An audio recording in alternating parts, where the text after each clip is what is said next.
Welcome to On the Ballot with Ballotpedia, where we connect people to politics by providing neutral, nonpartisan, and reliable information on our government, how it works, and where it's headed. I'm Jeff Pelle, and thanks for being with us. Well, before we start our interview today, I want to make a special request for our listeners as we end the year and start thinking about 2025 and beyond. Our show has grown a lot this year. We are excited to keep bringing you our brand of political coverage. We think the best way to do that is, well, to hear more from you, our listeners.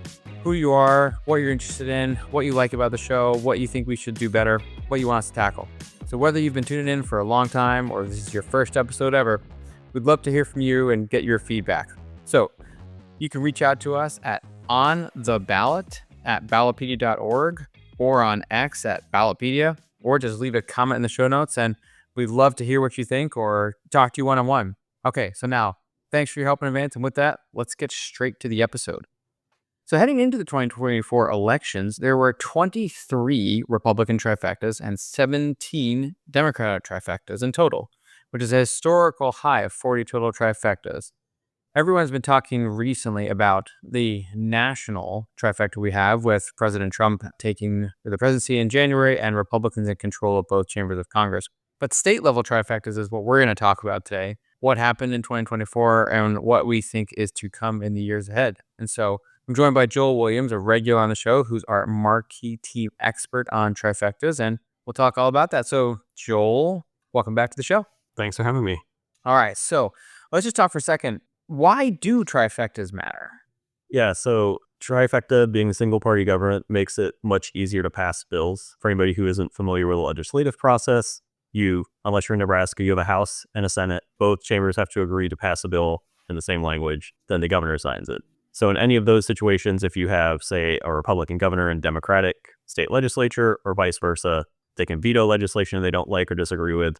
Generally, states with single-party governments will pass more legislation, fewer vetoes. So just getting more things signed into law. Yeah, and that's where we're seeing a lot of talk about that nationally, but of course, it's been a pretty regular topic in state legislatures over the years because historically we're at kind of a peak in trifectas sort of nationally. So it wasn't always this way that there were this many trifectas, but can you remind our listeners a little bit about what's the history of how trifectas have changed over time?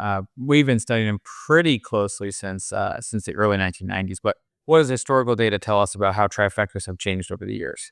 Yeah, so trifectas right now, like you mentioned, are at kind of the historical high. The real sort of inflection point for this, at least in the modern political era, when we're talking about we had numbers, we went back to 92 up to today. So the real inflection point is the 2010 midterm election when we had the Tea Party wave.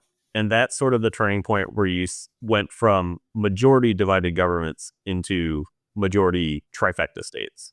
So you had a whole bunch of divided governments flip and basically become Republican trifectas as a result of that wave election. And then in sort of like the late Obama, early Trump years, you had a lot of Republican trifectas and very few Democratic trifectas. And so Democratic trifectas have kind of rebounded across the Trump and Biden presidency, and Republican trifectas have kind of stayed where they're at, maybe lowering a little bit.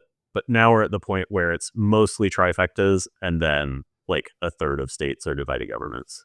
Yeah, and what's really interesting is, when you have so many different trifectas, what happens is each party kind of focuses their efforts on playing offense in the states where they're in full control, playing a little defense in the states where they're in the minority. And that's it. You don't really have much in between. You don't see a lot of, truly bipartisan legislation going on in the states as much as maybe you used to. Because again, both parties are saying, okay, these are the states that I control. I'm going to go focus my efforts on implementing the agenda where I'm in power. So let's talk then about this year's elections, which were a little different than we've seen in terms of trifecta changes over the years. So what happened in the elections earlier this month with respect to the trifecta status before and after? Yeah, so we only saw 2 trifecta changes this year, which is kind of a historical low for an even year election when there's a bunch of states holding elections. So in Michigan and Minnesota, both Democrats lost their trifectas that they had, and those are going to be divided governments once those lawmakers get sworn into office. In both cases, the media analysis of things pretty much says, Trump was at the top of the ticket. There was a lot of enthusiasm to vote for Trump, and so he kind of helped carry those couple of seats over the line.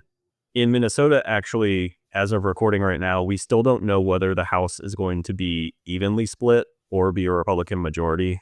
There's 2 seats that are going to recount that Democrats had a lead in based on unofficial results. And if they hold those leads, it'll be a totally split House. And if they don't, it'll be Republican majority. And then in Michigan specifically, what I've seen is it was really just Democratic losses in a couple of specific areas. So the Upper Peninsula and then in Southeast Michigan, there were 4 Democratic incumbents who lost across those 2 regions. And that was just more than Republicans needed to flip the chamber. Yeah. So were there any surprises? I mean, in Michigan and Minnesota, those were certainly two of the more vulnerable trifectas. There was a handful of seats that were going to swing one way or the other. Were there any surprises where we thought, well, this one seemed like it might have, either lost the trifecta status but didn't, or we thought there might be a new trifecta that didn't ultimately come out, or some of the sort of, I guess you could say, the toss-up states that didn't go one way or the other? Yeah, I would say easy answer is those were the 2 we were expecting. Just in terms of other possibilities that didn't shake out, Wisconsin had new maps this year. And so there wasn't a lot of certainty over whether that would be, Republicans simply lost their supermajority, so they still have the outright majority in the chamber. The other one was Arizona, so both of those legislative chambers were super close, and Democrats have the governorship. And so we thought potentially there could be changes there. And then on the other side of things, Alaska, which, as you know, this legislative chambers there are always just like a coalition of people that decide to vote together. Yeah. So that was one where Republicans maybe could have won an outright majority and taken trifecta control. But at least from what I've seen, I think the state house is definitely a minority leg coalition. And I think the Senate is trending in that direction too. So that didn't end up shaking out. Let's talk a little bit about how do we see the trifecta status affecting legislative priorities in these states, considering the incoming administration. How do we think that's going to play out? Both in Michigan and especially in Minnesota, I think listeners might be more familiar with, mostly because of Tim Walz's campaign as vice president. He talked a lot about things that Minnesota passed in the most recent legislative session. So stuff like free school lunches and paid work leave and things of that nature. So those are both cases where, in Minnesota's case, especially, they came in with a 1-seat Democratic majority. They basically said, here's our agenda. We're passing all these things, and they passed them. And I think now in both states, those sorts of policy ideas are kind of on the back burner, and you're going to fall more into the bipartisanship, let's pass a budget, let's do things kind of here and there on the edges, and not really a particular policy platform kind of legislative campaign. The other thing that might be kind of interesting, and you see this a lot over the years, but both parties, they make contingency plans, as anyone would when you're not quite sure what's going to happen. So you build contingencies okay, so with a Republican-controlled trifecta in federal government, what's likely to happen is you'll see a lot of state-level activity from Democratic Party groups, because they're going to say, well, if we want to get some of our initiatives, our platforms advanced, they can't do that through the federal administration right now through Congress. But they can do that in the states where they have control, which is the opposite of what we saw over the last few years, where Republicans were looking to be more active in states because Joe Biden was in White House and Democrats controlled elements of Congress. So, we have seen this pendulum swing a lot. So I am kind of curious if we'll see, a good bit of state legislative activity in those Democratic trifecta states, because, that's kind of their opportunity right now to advance their sort of policy platforms. And we've talked a lot in the show about a similar version of that, which is ballot measures, where in states where one party controls the legislature, minority party, if there's initiative processes, will often try to advance their policy through the initiative, because that's their avenue to get their policies advanced. So it's a little bit of chess and moving around pieces, but I'd be very curious to see how that all. Yeah, an example of that would be in California, where I think last week, Governor Gavin Newsom was already calling for special sessions to essentially crank up the budget on federal lawsuits, because they just assumed that the state of California is going to be suing the Trump administration over a bunch of different rules.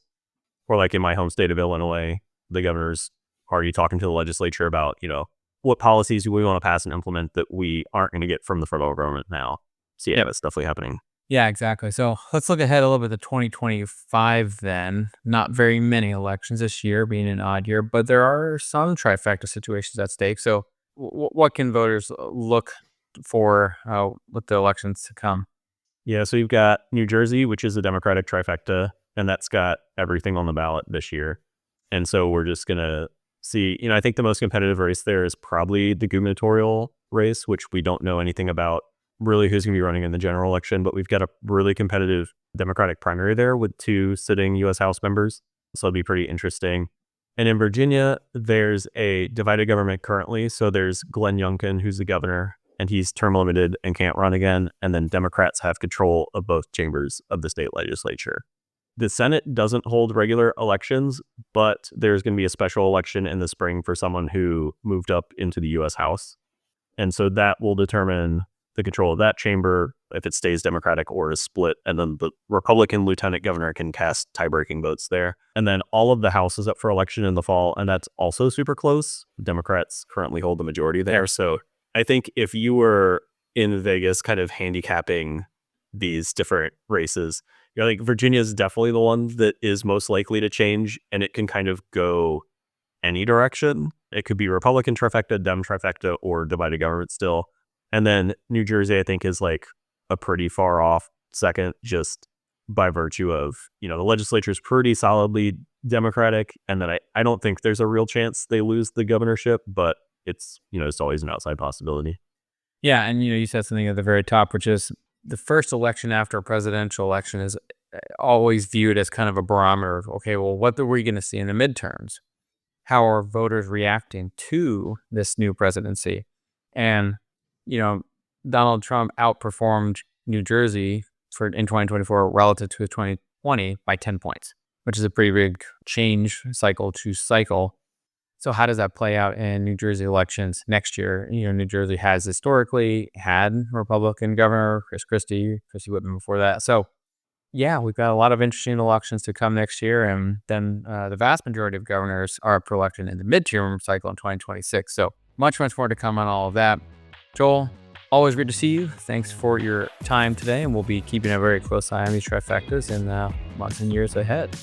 Yeah, thanks for having me again. See you later, Joel.